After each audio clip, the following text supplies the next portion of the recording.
شرک فی الصفات، یہ ایسا باریک مسئلہ ہے کہ اس میں ادھر سے ادھر پھسل جانا یہ بہت اس کا امکان ہے. ہم بھی موجود، کائنات بھی موجود، یہ شرک فی الوجود ہو گیا. دو وجود ہو گئے. اس کی نفی کرنے کے لیے ہمارے ہاں کے بعض فلسفی جو صوفیاء بھی تھے انہوں نے وحدت الوجود اور وحدت الشہود کا فلسفہ پیش کیا. ہر صفت کے بارے میں تین باتوں کا جب تک کہ اضافہ نہ کیا جائے خطرہ ہے کہ آپ توحید کی پٹری سے اتر کر اور شرک کی وادیوں میں گر جائیں گے، بلکہ کھائی میں گر جائیں گے. اللہ کی ذات ذاتی ہے، کسی اور نے اس کو وجود عطا نہیں کیا ہے، جبکہ باقی سب کا وجود عطائی ہے، اللہ نے عطا کیا ہے. لائی حیات آئے قضا لے چلی چلے، اپنی خوشی سے آئے نہ اپنی خوشی چلے. اللہ کی ہر صفت اس کی ذات ہی کی طرح لامحدود ہے. لامحدود کا ہم تصور نہیں کر سکتے، ہمارا ذہن محدود ہے تو لامحدود کیسے آ جائے گا اس میں. اس لیے صفات کے بارے میں ہمارے پاس ایک لفظ ہے صرف عربی زبان کا جس میں ہم پناہ لے لیتے ہیں، وہ علی کل شیء قدیر، وہ ہر شے پر قادر ہے. باقی کتنا قادر ہے، اس کی قدرت کتنی ہے، یہ ہماری سمجھ میں آنے والی بات نہیں. ہمارے پاس تو وہ ترازو ہے جو سنار کی ہوتی ہے، اس میں آپ تولے ماشے تول لیجئے، ٹنوں وزن تو آپ نہیں تول سکتے. ہوا بکل شیء علیم، وہ ہر چیز کا جاننے والا ہے. کون اس کے علم کی وسعت کا اندازہ کرے گا؟ اچھا، ہر صفت اس کی غیر محدود ہے جیسے اس کا وجود غیر محدود ہے. اس کی ہر صفت بھی قدیم ہے، جیسے اس کی ذات ہمیشہ سے، صفت بھی ہمیشہ سے. جبکہ ما سوی اللہ کا وجود بھی عطائی اور محدود اور حادث. ایک وقت تھا کہ وجود نہیں تھا، پھر اللہ نے وجود عطا کر دیا. اللہ کا علم غیر محدود، اس کا ذاتی علم ہے، یہ کسی نے نہیں دیا ہے، غیر محدود ہے. اور جیسے اس کی ذات ہمیشہ سے ہے، قدیم ہے، ایسے ہی اس کا علم بھی قدیم ہے. تو آپ اسی لفظ علم کو استعمال کریں گے اللہ کے لیے تو یہ تین چیزیں ایڈیشنل اس کی ذہن میں رہنی چاہیے جو رہتی نہیں ہے.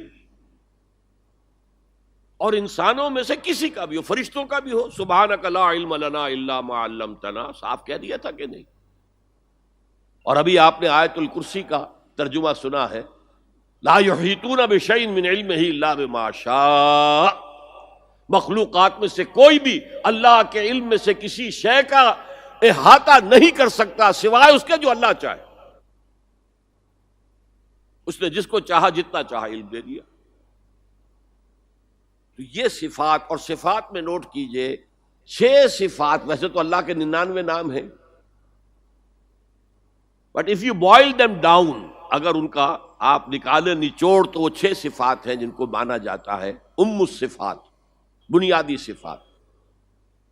نمبر 1 وجود، نمبر 2 حیات،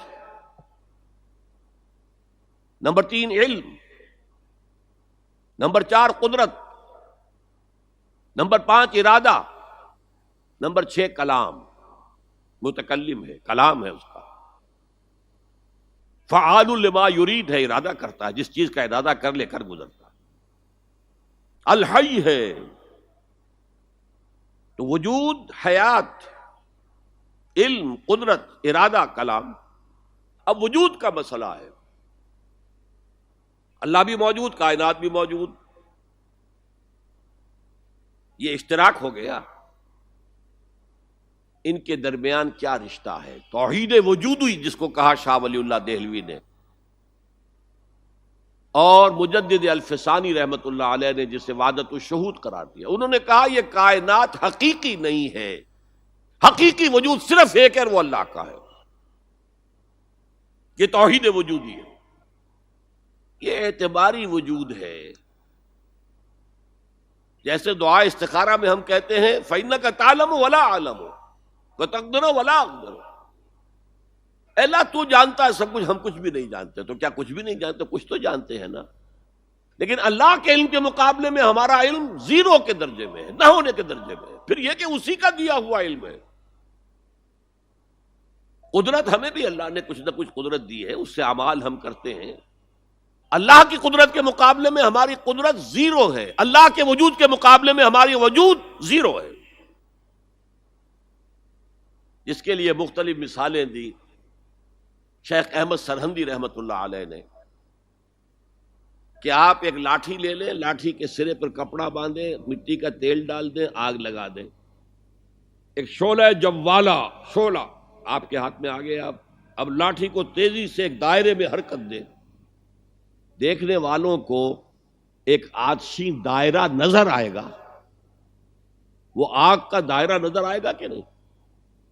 جبکہ آپ جانتے ہیں کہ آگ کا کوئی دائرہ ہے ہی نہیں، وہ تو ایک شعلہ ہے صرف.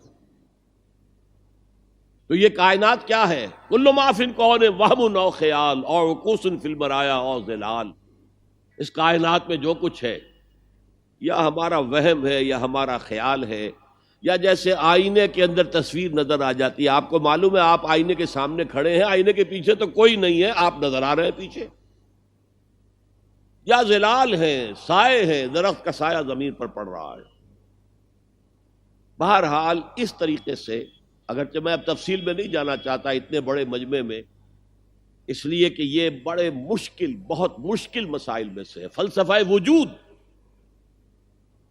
یہ میٹا فزکس کے مشکل ترین مسائل میں صرف فلسفے کا مسئلہ ہے. یہ مذہب کا مسئلہ ہے ہی نہیں، دین کا مسئلہ ہے ہی نہیں. لیکن یہ وہی ہے کہ وجود حقیقی صرف اللہ کا ہے. ہمارا وجود اعتباری ہے، ریلیٹو ہے، اس کی کوئی حیثیت ہی نہیں. اسی طرح اب علم میں غیب کا جو جھگڑا ہمارے ہاں چلتا ہے، علم غیب ہے یا نہیں ہے، اس میں ایک جماعت نے علم غیب کی تعریف جو ہے وہ اپنی طرف سے ایسی کر لی ہے جس کی روح سے علم غیب کی نفی مطلقاً کرنی پڑے گی. علم غیب وہ ہے جو اللہ کے بتائے بغیر کسی کو حاصل ہو. تو پھر تو علم غیب کی مطلق نفی ہوگی. اللہ کے بتائے بغیر تو کوئی علم کسی کو حاصل ہو ہی نہیں سکتا. یہ اصل میں ڈیفینیشن کی بات ہے. ڈیفینیشن غلط کر دی ہے آپ نے. غیب کسے کہتے ہیں؟ غیب جو ہماری نگاہوں سے اوجھل ہے. فرشتے تو موجود ہیں میرے سامنے، کرامن کاتبین ہیں، نظر نہیں آتے، ہماری نگاہوں سے اوجھل ہیں.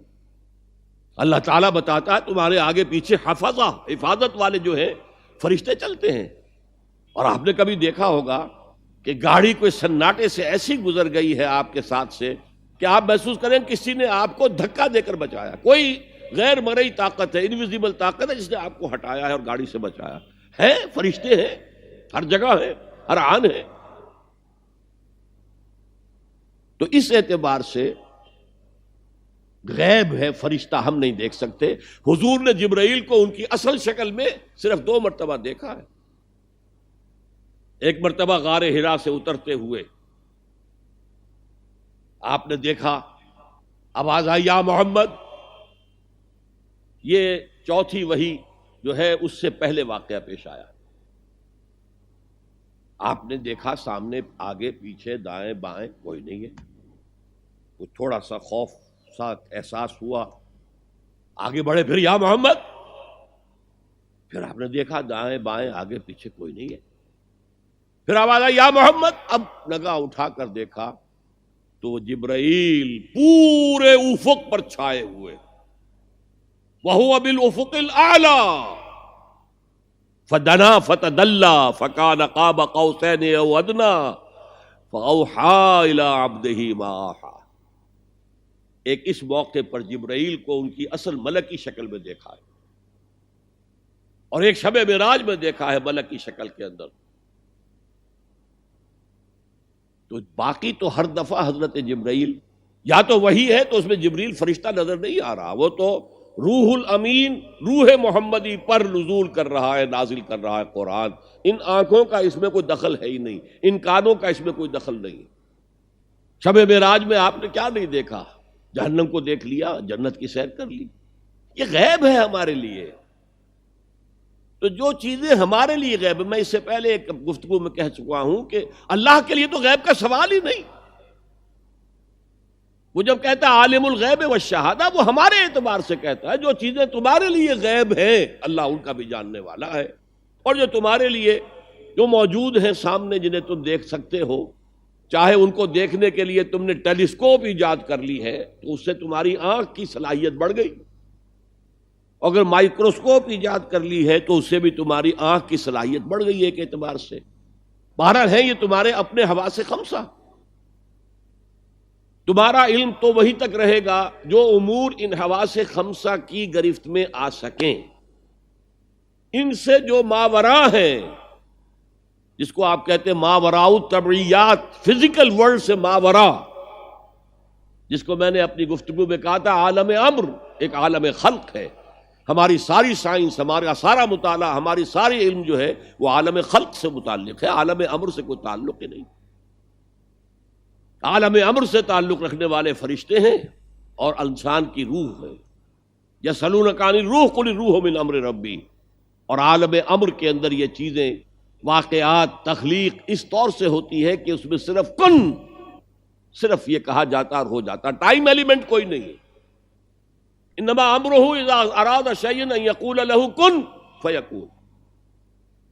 ایسا ہی کوئی بڑا کن تھا جسے سائنسدان وہاں تک پہنچ گئے ہیں، دی بگ بینگ، کوئی بہت بڑا کن تھا اللہ کا جس سے کہ اس عالم خلق کا آغاز ہوا ہے۔ اس پری بگ بینگ ایرا کو وہ نہیں جانتے، وہ بالکل دوسرا دور تھا۔ بہرحال یہ میرا اس وقت کا موضوع نہیں ہے۔ تو یقیناً اللہ تعالیٰ اپنے اس غیب کا کچھ حصہ انبیاء کو دیتا ہے تو وہ نبی بنتے ہیں نا، ورنہ عام انسانوں اور نبی میں کیا فرق ہوا؟ ہمارا علم بالحواس ہے، علم بالعقل ہے، اگر یہی دو ہیں محمد کے پاس بھی صلی اللہ علیہ وسلم، تو پھر کیا فرق ہوا میرے اور ان کے علم میں؟ معاذ اللہ ثم معاذ اللہ ثم معاذ اللہ۔ سورہ جن میں فرمایا لا یظہر علی غیبہ الا من ارتضی من رسول فإنه يسلك من بين يديه ومن خلفهم رصدا۔